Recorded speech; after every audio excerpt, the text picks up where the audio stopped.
Green Party Manifesto. In one sentence, we need a fair economy, we want a public NHS, and we need a stable climate. That's the one sentence version. If I get a little bit broader and spell those out a little bit, to start off with a fair economy, I'll start off with a point that I often find journalists seem to think is really radical, that we should make the minimum wage a living wage. At the moment, the minimum wage is £6.50 an hour. The living wage calculated to give you a basically decent standard of living. And if we think about what that means, it allows for 1 week's holiday a year in Britain. There's that big gap. And when I say to people on the doorstep, if you work full time, you should earn enough money to live on, people go, well, yeah, that's reasonable. And that's what the living wage means. We also say in a fair economy, and again, I just had a BBC World Service journalist sort of going, oh, that's a bit radical.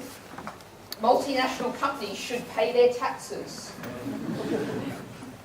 And as I was making the point to him, the fact is multinational companies, and if we think of a certain popular website that most people in this room have probably either bought something on or had bought from them, there would have been lorries on the road outside this college going up and down carrying parcels from Amazon today. And all of us here in this room, in one way or another in taxes, are paying to maintain that road. But Amazon isn't. They're also not paying for the schools and hospitals that their customers and staff need. They're not paying for the policing that maintains the society that they're making profits out of. This cannot continue. We need an economy in which companies that are making profits in them pay their fair share of taxes. And of course what we need to do is actually restore the public services that have been absolutely slashed away. A classic, think of a local children's centre or maybe a local library. This government's austerity program has closed that down. There was a worker in that local children's centre. She used to be paying tax and national insurance. She used to have a modest salary that she paid in to buy things in the local community. Now she's on job seekers allowance. She's being paid by us. And she's not paying in, and we've lost that service. And yet somehow this is supposed to be going to fix our economy. And of course it's causing huge damage to our society. And then of course we get to the NHS. And the NHS is probably the worst, although there are many examples of how the whole model of privatisation has caused huge damage. The NHS, we're seeing more and more of our services handed over to American healthcare companies. And it's worth thinking about what that American healthcare model looks like. Because Americans spend about double the percentage of GDP that we do on healthcare for far worse outcomes. The NHS, publicly owned and publicly run historically, has been the best health service in the world, the best value for money. And yet we've been cutting it apart, slicing it up and handing it over to the private sector. And I usually try and focus on the positive, but I do have to make one point here. We say that private profit has no place in the NHS. The Labor Party in a big announcement said they were going to just restrict companies, private companies in the NHS to 5% profit. We say 0% profit. And of course, we also say that our railways should be in public hands, run for the benefit of shareholders, not passengers. And of course, there's climate change. As I was also saying to the BBC World Service journalist, actually when you really come to the issue of climate change, we're not talking politics. What we're actually talking about is physics. We have to deal with climate change. We have to cut our greenhouse gas emissions. There is no alternative to that. And yet it is very notable that in the last leaders' debate, and I'm looking forward to the one tomorrow night, particularly to sort of try to imagine what it's going to be like with Nigel Farage down one end and Ed Miliband down the other. And Leanne Wood, Nicola Sturgeon and I somewhere in the middle perhaps. In the last leader debate, in 2 hours, not one of the other leaders found 2 words to say climate change. And given the pressing nature of this issue, that's really telling, I think. And you might have also, those of you who watched that debate will also have seen that I managed to, by kind of thrusting my hand out and saying, no, I'm going to say this, it's important, talk about biodiversity loss. Because there is a figure that really is absolutely telling, which is the fact that in the past 40 years, less than my lifetime, we have lost, and this comes from the World Wildlife Fund, we have lost 50% of the wild animals in the world. There's half the number of vertebrate wild animals now that there were 40 years ago.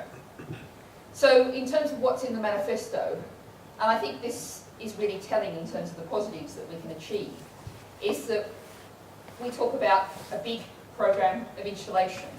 We talk about insulating 9 million homes over the next term of the next parliament.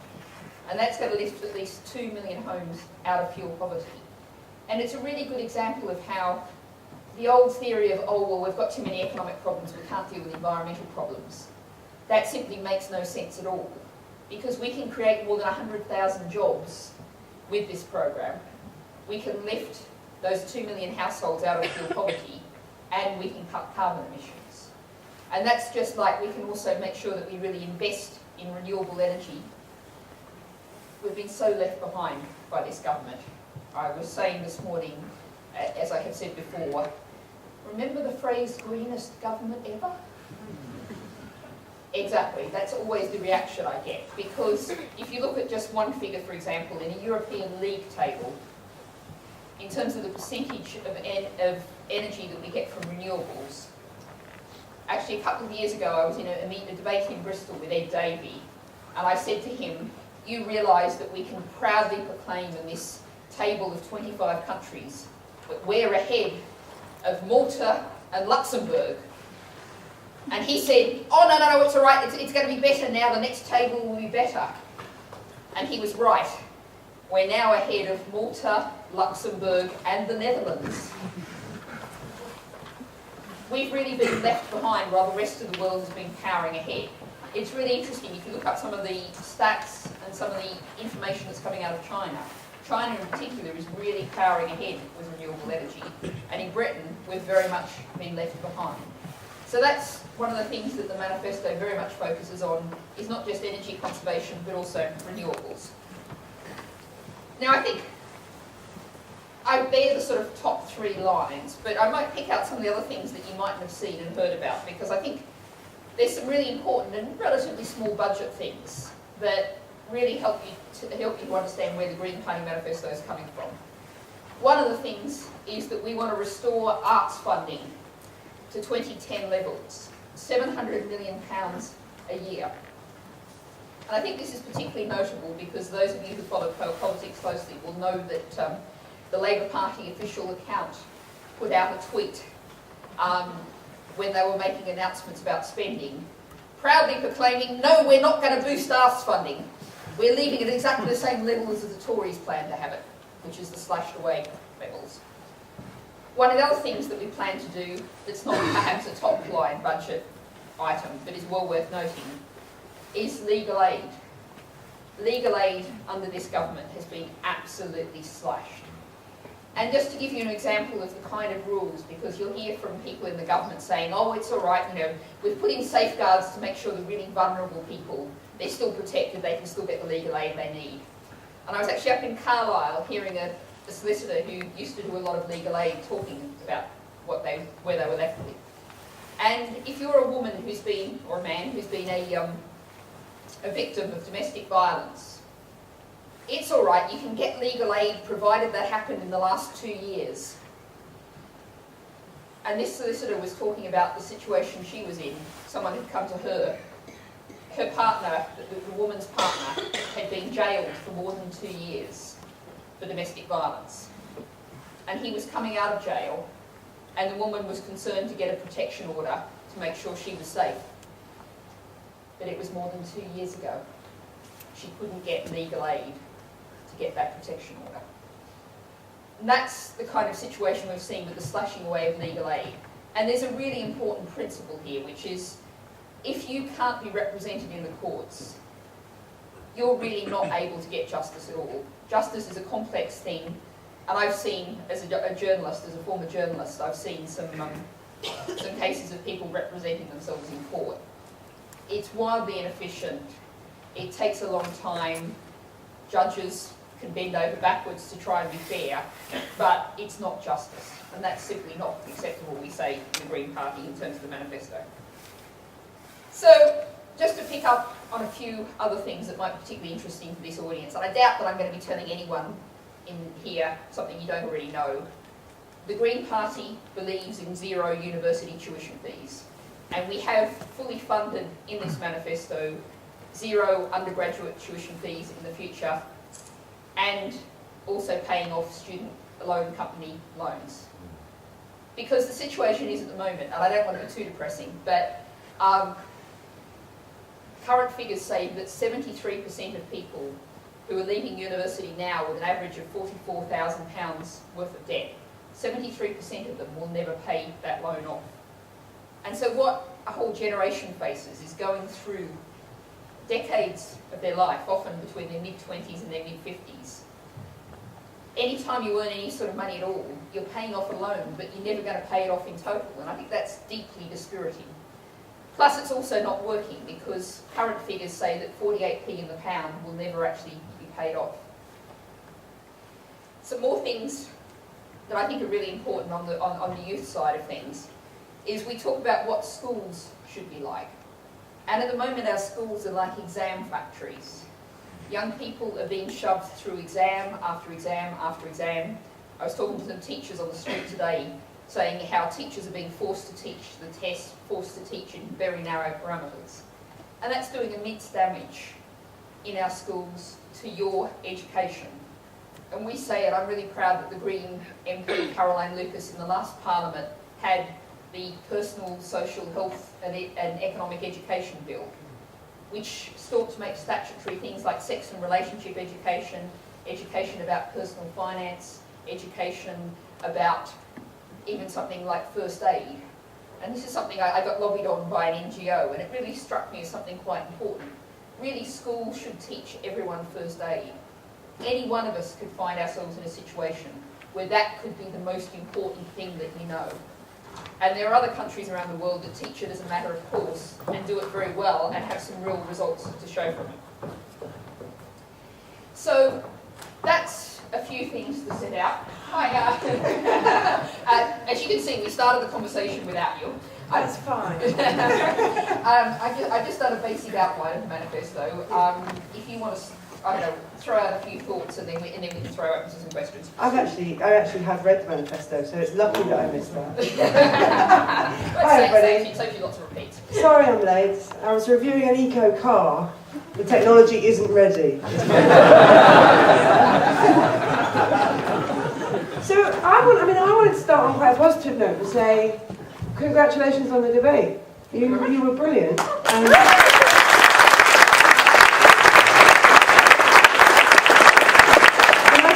What I think you did was really kind of show that it was still possible to talk about a vision in politics.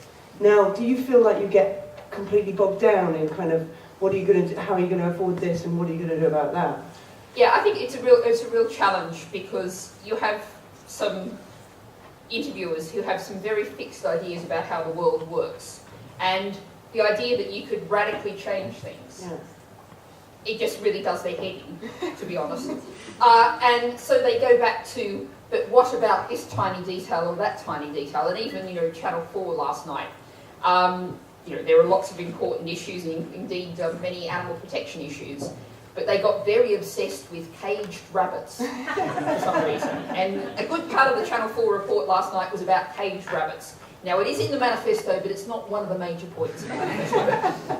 I mean, two things I think there's something that's really unfair about it, which is that when you look at the main parties' manifestos, there is loads and loads of uncosted nonsense and also very, very broad remarks which you couldn't possibly stand up in an argument. You just have to take on trust. Whereas you as a party are kind of obsessively nitpicked over. Do you feel like there is a kind of institutional bias, and if so, do you feel like there's an institutional bias in favour of the status quo, or do you think it's against environmentalism in particular? I think there is a real institutional bias in terms of the status quo, and I'm sad to say that I think the BBC is often particularly guilty of this. And I think, what happens is we have some very prominent figures who've been around in the BBC for decades. And I'm not being ageist here, but their ideas haven't moved on. Their ideas were formed somewhere around the late 70s, early 80s. Greed is good, the planet, we can have infinite growth, the planet will just absorb all of this stuff. And they simply cannot grasp that this is a different world we're in now. And I think, what I would really say is, where's the variety of voices? You think about, and you can all, I'm not going to name them, you can all think of the 3 or 4 names I'm thinking of, who seem to be everywhere. Yeah. And on just about every program. And they've been there for decades. And where are the new voices? Where are the different voices? Well, I mean, I'm quite surprised that you raised Channel 4 earlier. I'm quite surprised they have got a couple of people who do seem to launch quite trenchant attacks on, I know the vogue isn't to say neoliberalism anymore, but while we all catch up with no longer saying it, let's say neoliberalism. You have people like Paul Mason. What I find frustrating from that point of view is that everybody is quite siloed, so you don't get very many people saying, okay, I disagree with this, I believe that climate change exists, I don't think we've got an infinite planet, but they won't go from there to saying I support the Greens. Because there seems to, this is kind of my point of view, there seems to be a kind of English suspicion of greenness, like a kind of, some kind of, fear of being marginalised, which say the German Greens don't have. I mean, how do you take that on? Well, I think we do have a situation where, and this I don't think is just true of the Greens, there is an awful lot of journalism that falls back into lazy stereotypes. I often get, but aren't you Greens all sandals and knitted yogurt? And I sort of go, well, no. But, that kind of stereotype is a really easy, lazy way. And I think, I used to be a newspaper editor myself. I used to be editor of the Guardian Weekly. And I know that, sometimes it's much easier for a journalist to sell the stereotype than to go and say to an editor, either print or TV, I'd like to do a piece about the Green Party's arts policy that I was just talking about. And, the editor goes, what? And so just doing different things. We're really stuck in that mainstream, how do we pay for it, what's the economic benefits, and where's all the coverage of all those other kind of issues? I mean, I know obviously a lot of people here are actively campaigning on behalf of the party, and I'm really interested to know from you, and also hopefully we can do some questions afterwards, about what comes up on the doorstep and what people are surprised that the Greens even have a view on. Well, I think one of the things is, I was talking before you arrived a bit about education policy and about the nature of schools. And the nature of our schooling and the whole structure.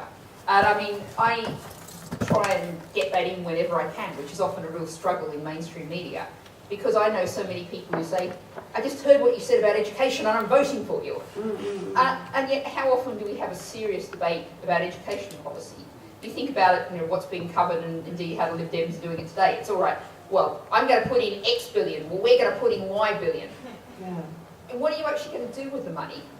What's the aim of this? It's the same thing with the NHS. It's, we're going to put in X number of extra nurses or doctors or pounds. Let's have a talk, first of all, before you talk about the money, about what you're doing and what the structures is, how you're planning to do things, before you get to, here's my bid, here's your bid, here's someone else's bid. I mean, I find that really bizarre, that there is basically, most political conversation is about counting. I'm going to count this many thises, and then I'm going to take this many of those away from these people. And it's very difficult not to get dragged into that, right? But like, at the same time, I would say on growth, certainly your position is so radical that there isn't a lot of ground between you and the political debate. No, and that's one of the things is, I also try and go back to asking a question, which usually pretty well you can see journalists, their brain whirring, and go, oh, I can't process that, I can't process that. What has the growth economy given us?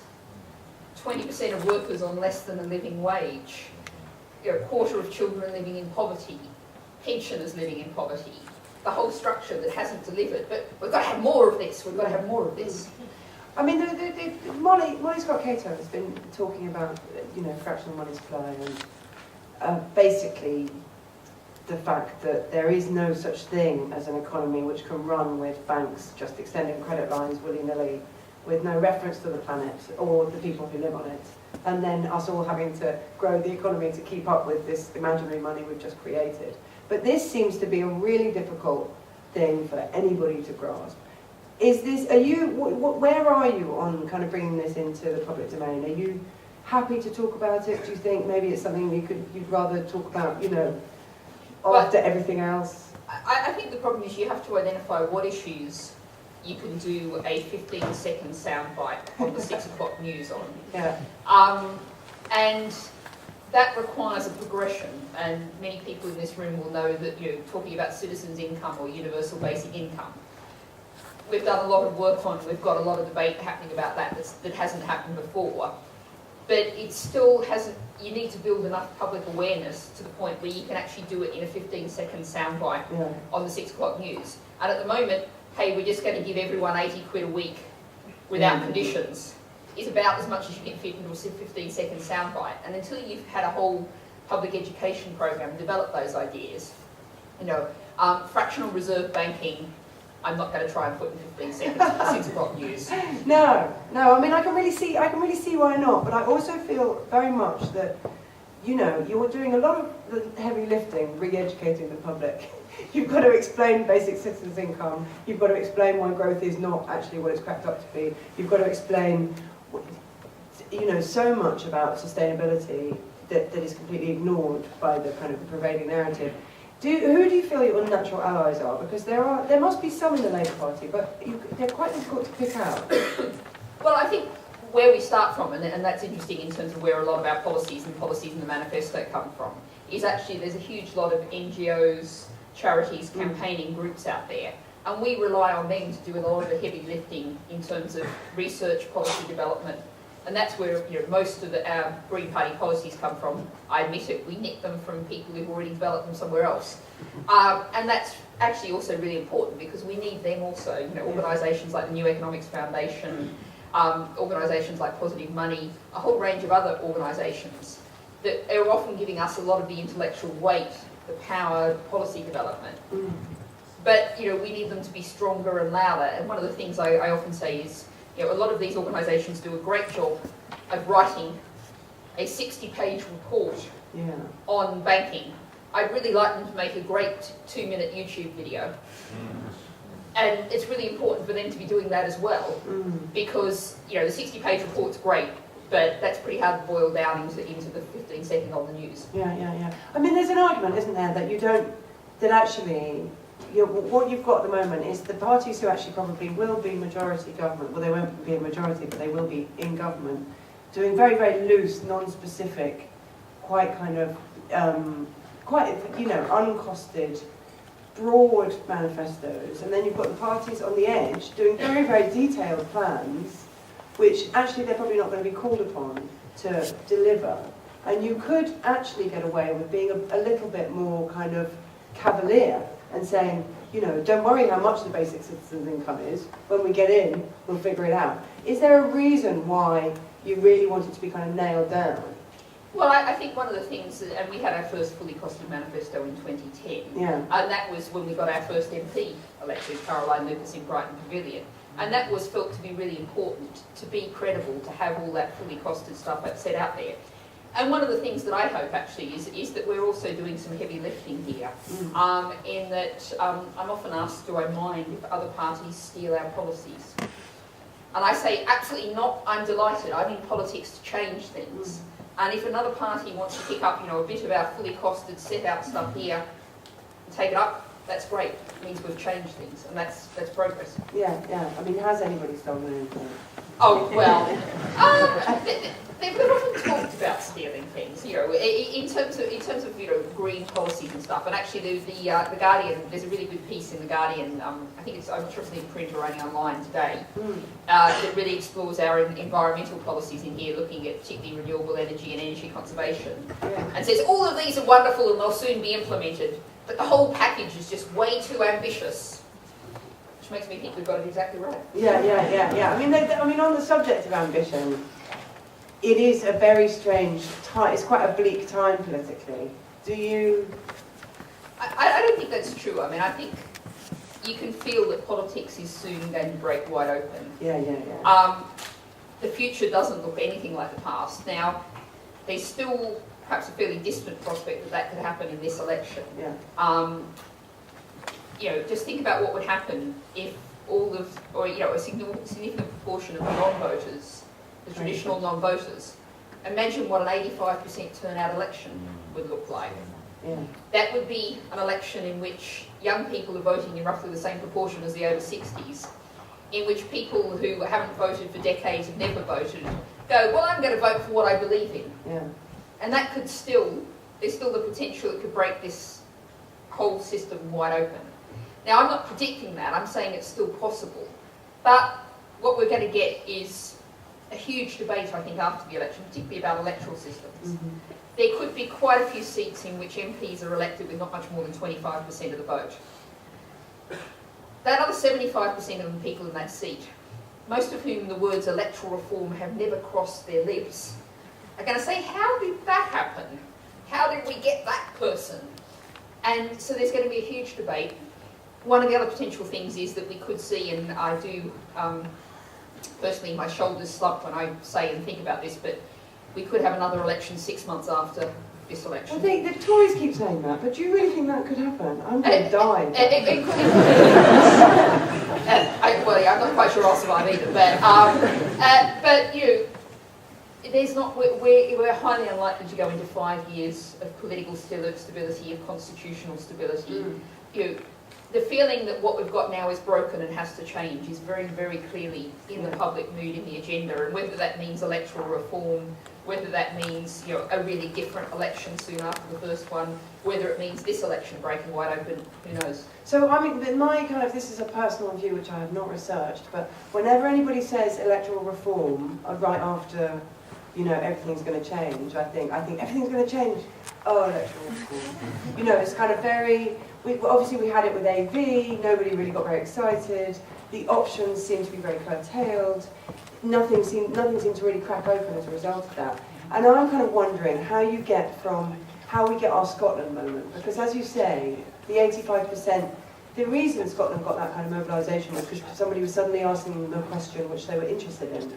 So how do you kind of make politics into questions that people are interested in? Well, I mean, one of our proposals is that we should actually have a People's Constitutional Convention. Okay. Now, rather than, you know, there's so much wrong with Westminster, and we can offer all sorts of suggestions like not having an unelected House of Lords in the 21st century. You know, we have an upper house selected by patronage and birth. That's very 19th century, really.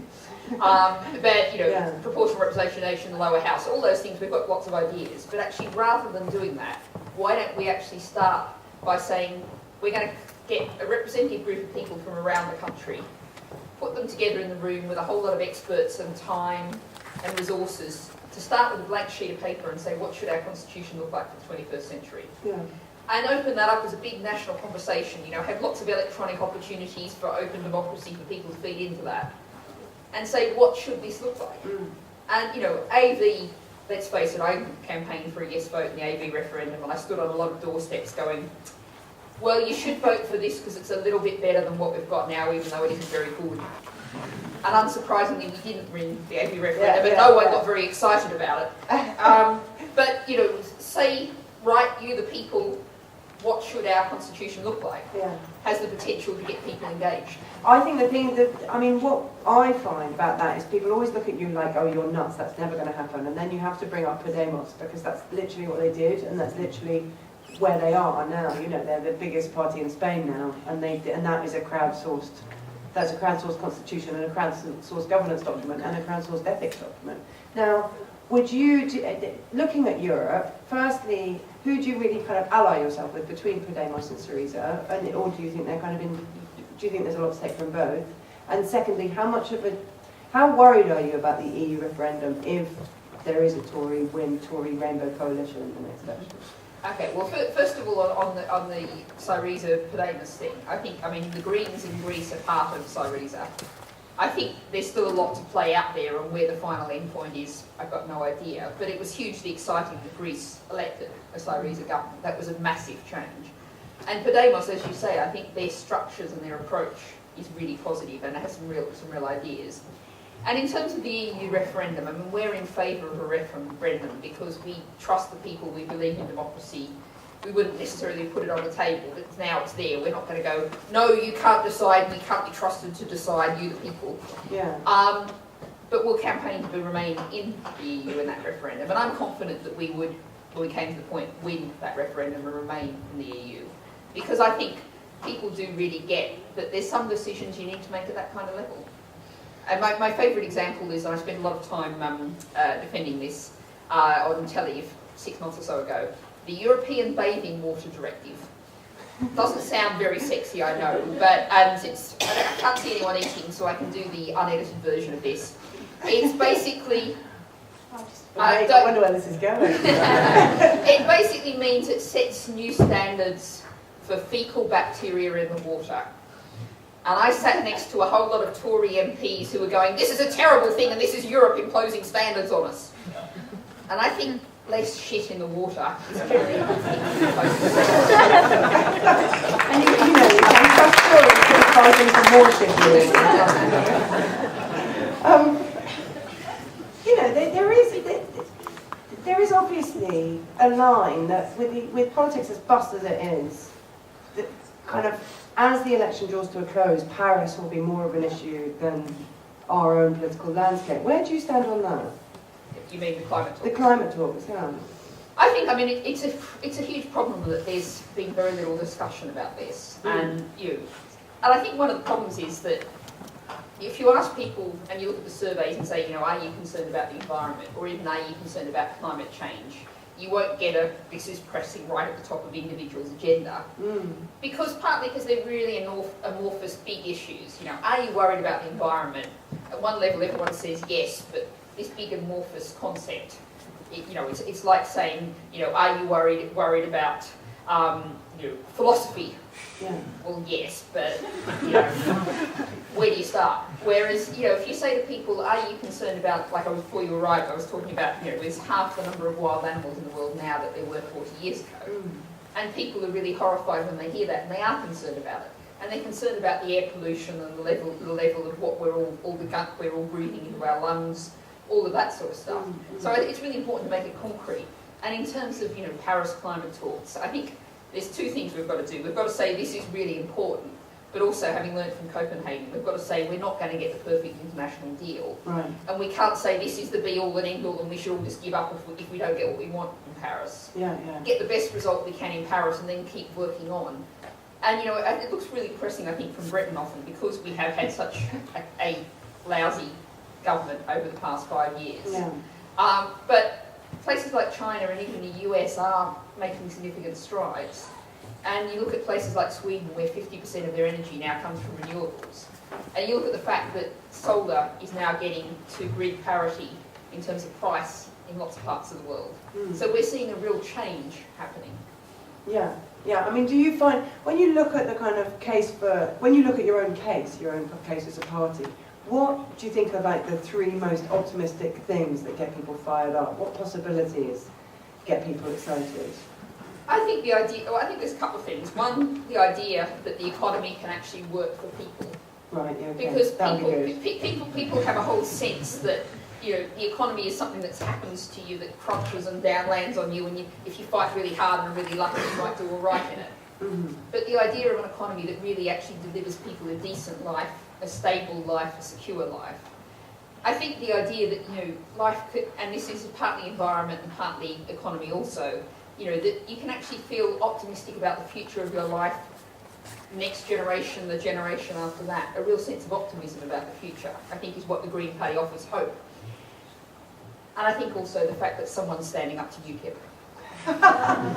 I'm proud of the fact, and I'm told they're sold out, but I hope we'll have some more in stock. You know, we have in the Green Party shop a "We're Standing Up for Migrants" mug.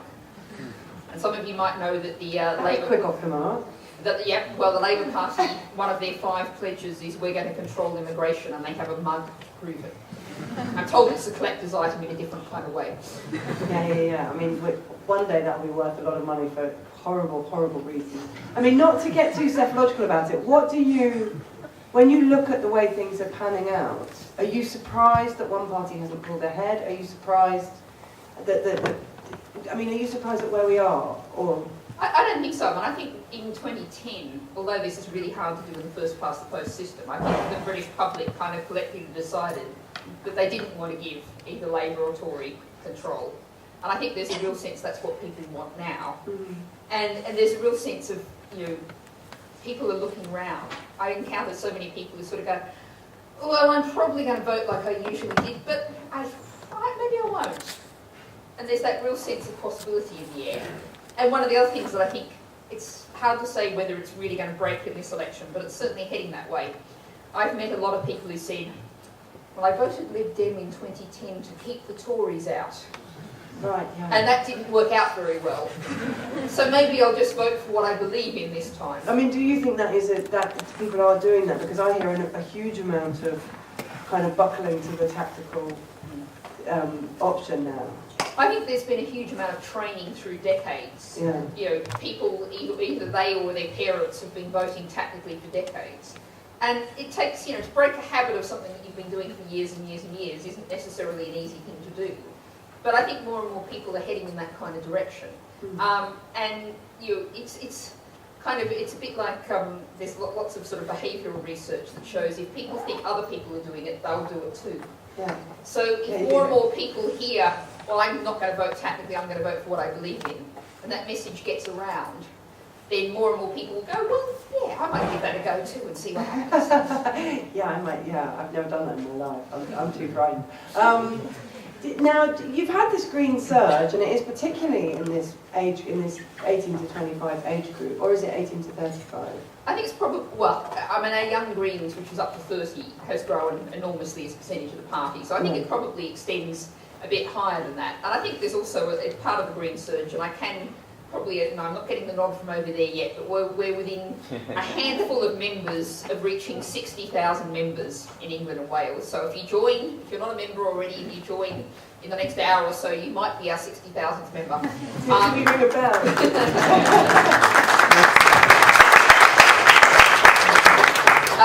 But Natalie, you have actually hit 60,000.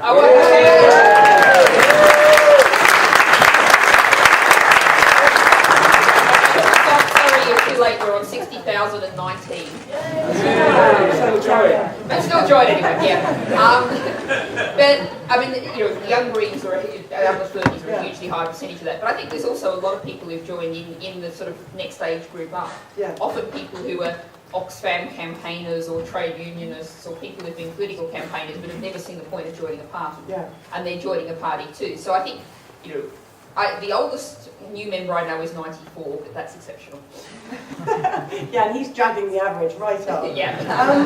And do you find that your new members are kind of pushing you in any particular direction? Do you think they've joined with a particular set of interests, or is it very varied and you're going on in the same direction?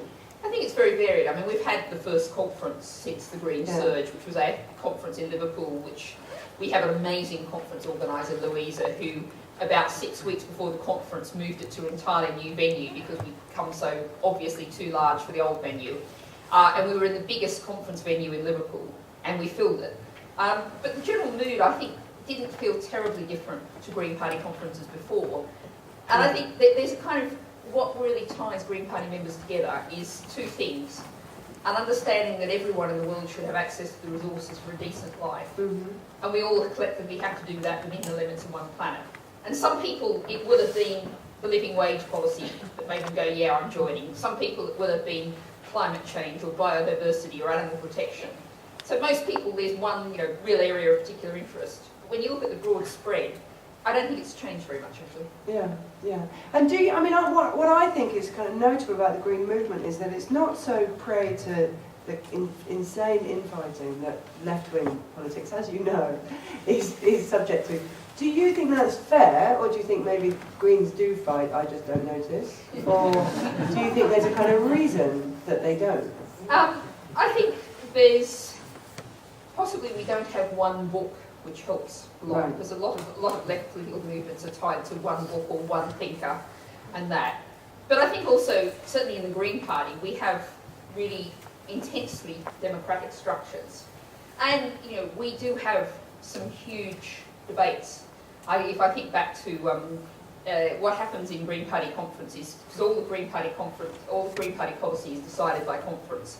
And when it gets really tight, people can bring proxy votes to conference. And this very seldom happens, but we actually had a big debate on policy towards fee-paying schools. Yeah. And whether we should ban them altogether, or what is now our policy, which is to remove their charitable status, because they're not charities. And we had a huge big fight, but because it had been a democratic fight, it was fought out on the conference floor, people debated, people changed their minds as they heard the debate. There was a decision made, everyone went, right, we've made a decision, let's move on. So I think that democracy is a really important part of not creating, you know, internal infighting. I mean, another thing that's really different from a Green conference compared to another conference is exactly that in a normal conference, they don't ask their members, they just talk to them, and then they don't even have a vote at the end anymore. I mean, 10 years ago, they used to at least have a nominal vote, which they didn't listen to, and now they don't bother with that. You could say that was kind of saving time, but I think it's a shame. But there is underneath that the problem that in the kind of, in very centrist parties, they're sort of scared of their members, because the very fact that their members have joined their party means that they're a bit too far gone for the party. Whereas, you know, a party that was actually proud of its own members has more momentum, and I think that's what you lot have. Yeah. That's not really a question. I agree. Do you anticipate that actually that kind of another Green surge will happen just after the election, when people kind of realise that they're stuck with the same thing again? I mean, I think, I don't know whether it will be a new Green surge, or I hope it will just be a continuation.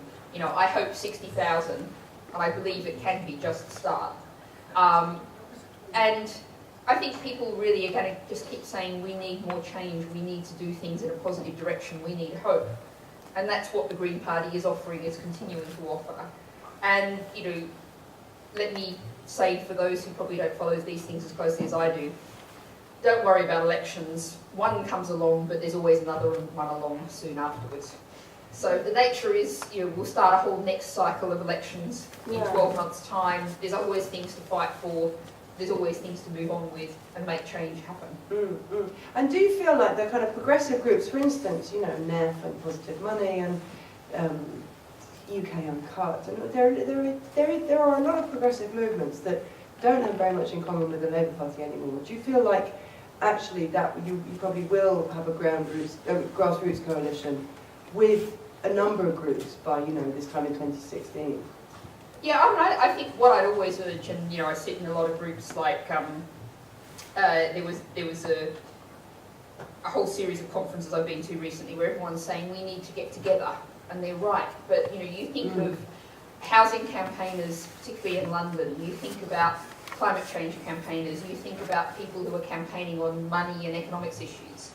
We so need to bring all of those together. And I would argue that the Green Party is where all those issues all do come together. Yeah. And I think it's not necessarily the case that those individual organisations will come together as a group and collectively say, right, we're backing the Green Party. But more and more members of them do come and join us. Brilliant. And do you think, because I feel like there are more kind of grassroots housing activism, there's more kind of anti-tax avoidance activism, there's more kind of specific, targeted movements against quite kind of big systemic issues that nobody used to think we could do anything about. I feel like that's kind of really coming to a head now, but I don't know whether that's just because my nose is too close to the glass. I mean, do you feel like that is kind of, there is more, you know, acceleration? Yeah, no, I think there's definitely, and people are coming from different kind of places, not just in the sort of traditional university academic campaigning kind of areas, but people really coming out of grassroots situations saying, this is where I'm at. How did I get here? What can I do about it? Yeah, definitely. What is your policy? I have read the manifesto, but I must have missed this bit. What is the policy on unions and unionisation and collective workforce bargaining and. Well, I mean, what we need to do is really strengthen the position of unions, and it's worth saying we have the most restrictive union legislation in Europe. We have that after 13 years of a Labour government. And I was actually at a conference, and there's a whole range of issues here, but one of the things is you will have heard all of this current, or the Tories in particular, and this current government in general, sort of saying that, the unions should have to get 50% in the strike ballot to be able to call a strike, which is, of course, many more votes than most of the people saying this actually got as a percentage of their total electorate. But what they're also doing is stopping unions doing anything but postal ballots. And we all know now how seriously we take the snail mail and how much, you pay your bills electronically. What mostly comes through your door is Virgin offering you 16 different new packages of Sky TV or whatever, and internet and all the rest of it. Could they really legislate that? Could they really say, okay, only snail mail, whatever happens? So I mean, I was hearing unions saying, what we want to be able to do is have electronic voting in the workplace. So where do people, people gather in the workplace, you walk in, you have some electronic voting form, you walk past and you cast your vote. And you can suddenly massively increase the turnout in union votes. But they're not allowed to do that, and then they're penalised because they're forced to use a 19th century technology for voting systems. That's so wrong. So what are you going to do? Basically free unions up to operate in a fully democratic way, in a modern way in a society, and acknowledge that unions are a really important part of our democracy in the broader sense. And they need to not be repressed but encouraged and supported, because that's one of the things we've seen. As unions have got less powerful, that's how we've seen wages, conditions slide. Look, I want to go to the audience.